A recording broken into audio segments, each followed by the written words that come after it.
Hey everybody and welcome. My name is Mobin Kuistani, covering our very own Mike Bitten's review of Star Wars The Old Republic. 3 years since The Old Republic was officially announced, and countless articles later, it has finally come time to put this behemoth of a game through its paces. Star Wars The Old Republic is RPG powerhouse BioWare's first foray into the MMO genre. The game is based on the wildly successful Star Wars Knights of the Old Republic RPG series, and is set around 300 years after the events of the original games. The focus on storyline with the Old Republic has been nothing if not controversial, but has it paid off? I'll let you know, right here, right now, on MMORPG.com.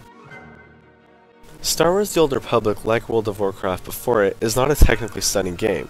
However, the game more than makes up for this deficiency with a strong, stylized realism visual style that sets it apart from most games and allows the visuals to remain fairly consistent across a wide range of systems.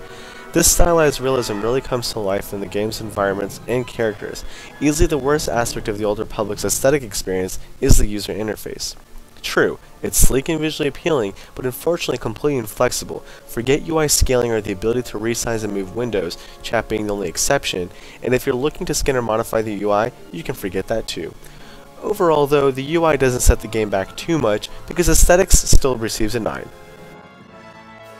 Let's move on to gameplay. The Old Republic is all about that fourth pillar of story, and it permeates every aspect of the game. Quest boxes are entirely replaced with fully voice-acted cinematic cutscenes, complete with moral choices typical of your favorite BioWare RPG. Each class features their very own class story, spanning over 3 acts, and even comes with a supporting cast of around 5 companion characters. Most advanced classes have 2 different roles available to them. This ensures that every advanced class can fulfill a damage role, while also having the option to take on either a healer or tank role when needed, or if preferred. I thought the missions were fairly fun at first, but as I began progressing through the list of available missions, I realized that most of the newer scenarios are pretty similar, if not identical to lower tier missions, only on steroids. Nonetheless, the gameplay of the game gets another 9, because storytelling has never been so fun.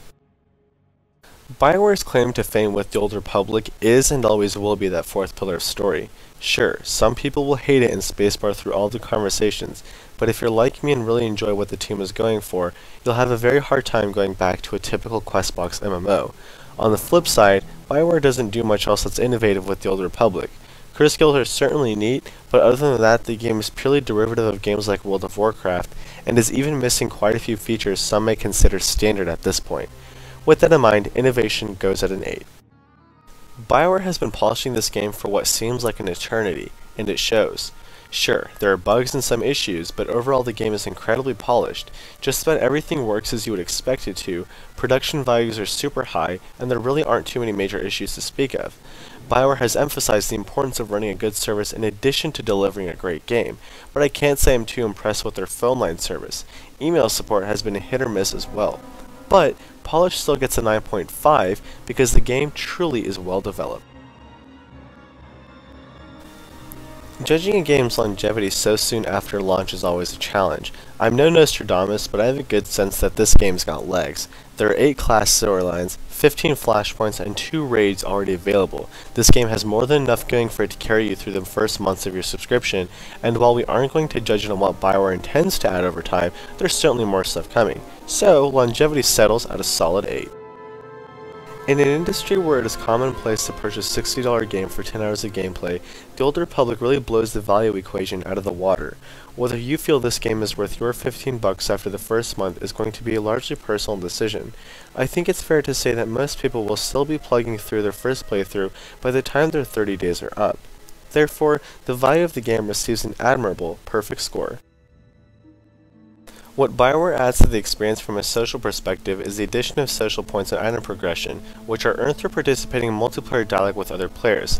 Now, the LFG system leaves much to be desired, leaving most players to spam general chat for a group.